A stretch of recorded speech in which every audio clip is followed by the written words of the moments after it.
So, hi guys, a lot of you have been asking me to take you through the process of duty-free car importation. Okay, so duty-free car import.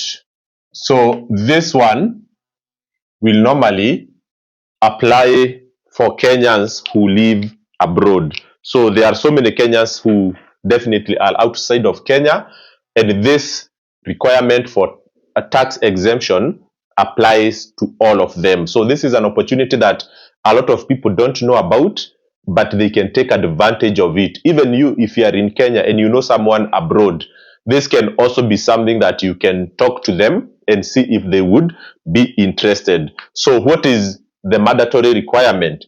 The first requirement is on what we call eligibility. Okay, you must be eligible, and for you to be eligible for duty-free car importation, one of the first thing is that you must you must have resided abroad abroad for more than 12 months. Sawa sawa, you live abroad 12 months.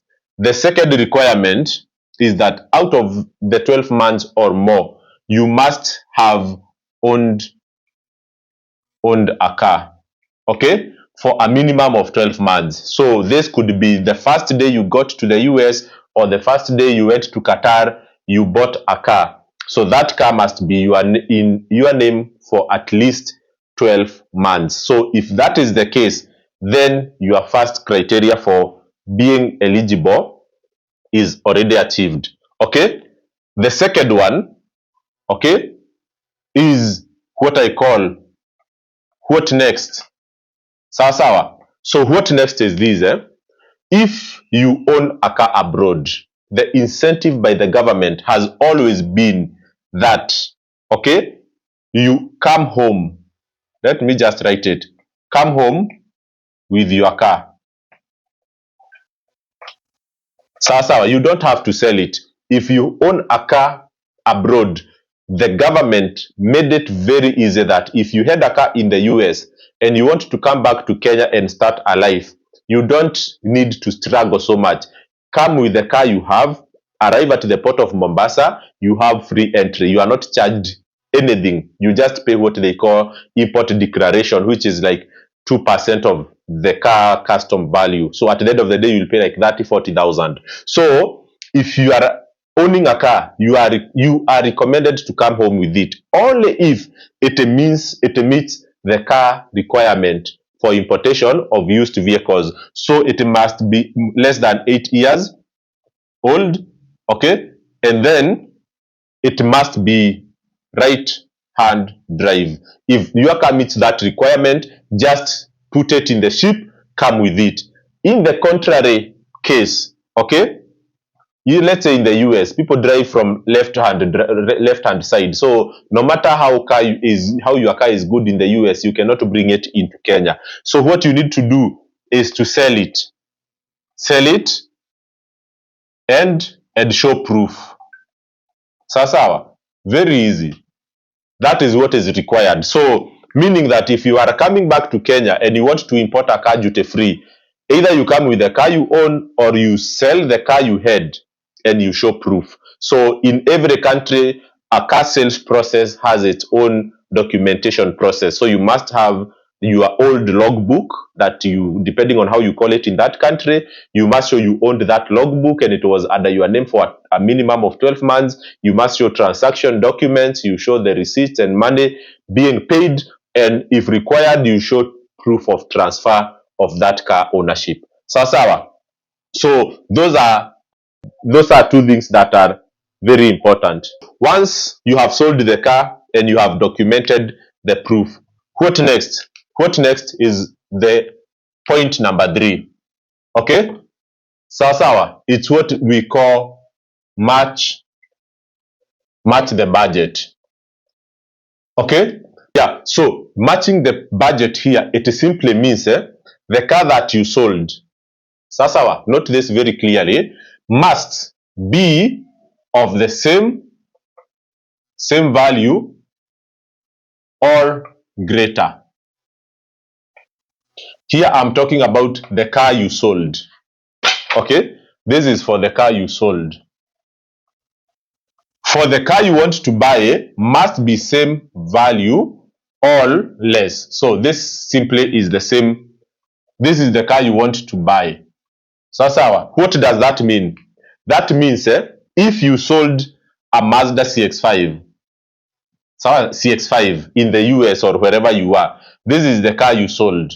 Okay, you need to buy a car that is of the same value as Mazda CX-5 or less value.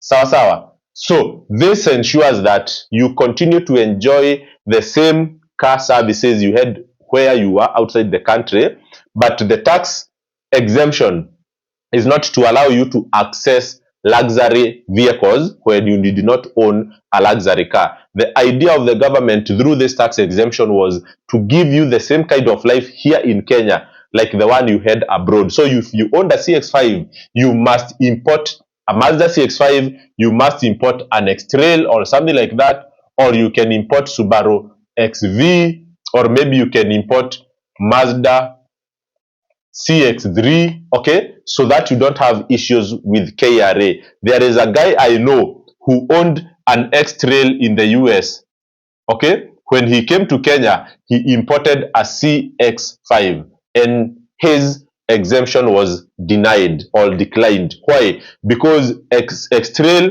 has what we call the CRSP, the the the cost of brand new car. Okay, when you are going to buy a brand new current retail selling price, if you go to buy a brand new X-Trail, is cheaper than a brand new CX5. So if you had CX5 in the US, you can easily import an X-Trail. So this is where you need to work closely with a very experienced clearing agent so that he can advise you before you place your order. Some people will tell you, oh, X-Trail, CX5, Foresters, they compete in the same league. That is not true. You must check the current retail selling price within KRA system and know what car is more expensive than the other. If you had a Subaru Forester, maybe you can get all these others. But if you had X-Trail, you cannot have access to Forester tax-free. So that is the most important thing that I wanted you guys to know. So that is number 3. So let me go to number 4. Okay. So here we are at number 4. Number 4 is what we call time factor. Okay, time factor. So once you have decided on the car you want, the car that matches the budget of the car you sold, then the next thing is to make sure that you work on your timelines, because one thing is that you need to be in Kenya. You need, okay, let me just say, be in Kenya. You must be in Kenya at the time of clearing. So what you need to do is to plan your travel back to Kenya when the car is arriving. Sawa. And it is not permanent return. It is not permanent. Sawa. It's not permanent return. You don't get tax exemption only when you are coming home permanently. You can be coming here to visit and you do your clearance, you have your car, you leave it with your family, and then you go back. Sawa. You don't have to be returning back permanently. So the only thing you need to show is the exit stamp from the country where you used to live, and then the entry stamp. So those things will be available on your passport when you are here back in Kenya. So once you plan your return, make sure that the car you have ordered arrives at the same time as you have planned your return, because ukishafika Kenya, you only have 90 days. Okay, you only have 90 days to claim tax exemption.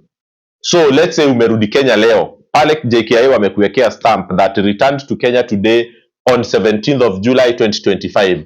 From there you have 90 days to claim tax exemption. Otherwise, after 90 days, you will not have access to claiming that. So what should you do?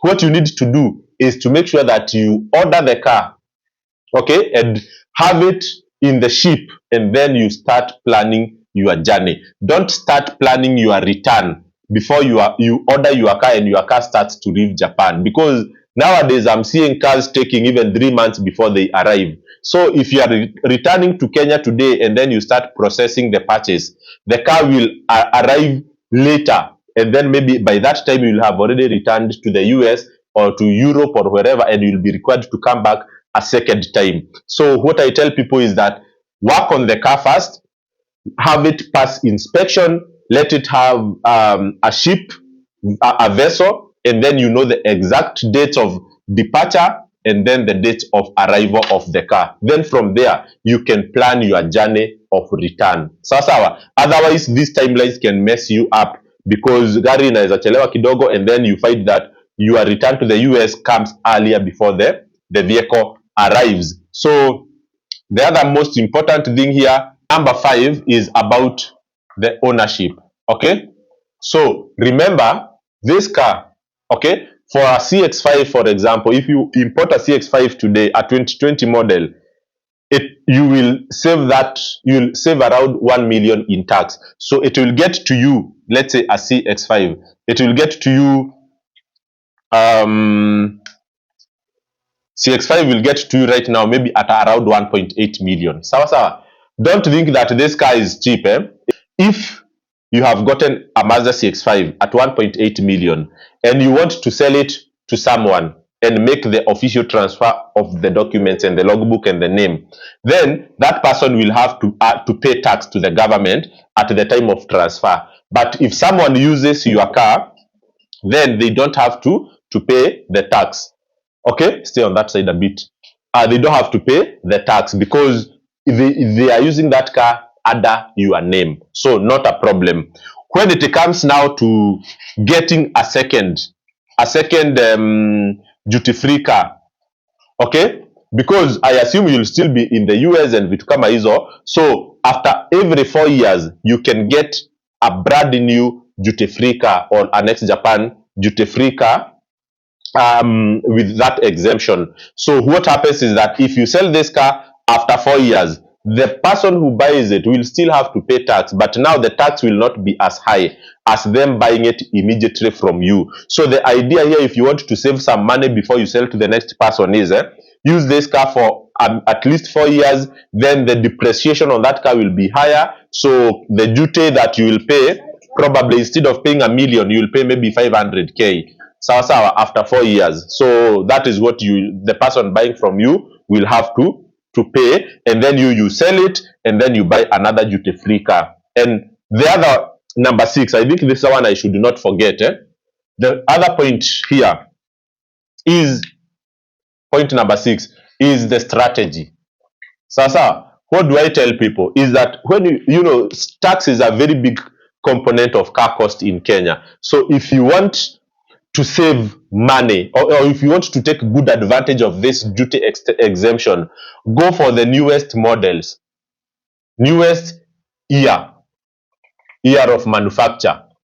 Okay, year of manufacture. So don't import duty free cars and then you import 2020, I think 2019. If I were you, I would import 2024 cars, 2025, or the worst I would do is 2023, because these cars, actually, you will be surprised that in Japan a 2024 car, 2023 car will be sold almost at the same price as 2019 and 2020. But when it arrives in Kenya, there is a very big price difference because of duty. So why should you buy a 2019 car or a 2020 when you can buy a 2025 and you will not feel the heat, because the heat is brought by tax and that has been removed for you. So my suggestion here in terms of strategy, organize yourself and buy a good 2024, because Japan vehicle prices are influenced mostly by the grade and the mileage and the quality. So even if you have a 2025 car that is low quality, it is extremely cheap. If you have a 2019 car that is very high quality and high grade, it is also expensive. So it is more about matching the quality with the price. So you just go for a good quality 2024, and then you get the recent features in that car, the recent technology, and then you don't pay much tax. So guys, I hope you enjoy this video, and if anything, our number is here. You can reach out to us and we can support you through the journey of car importation duty free. See you next.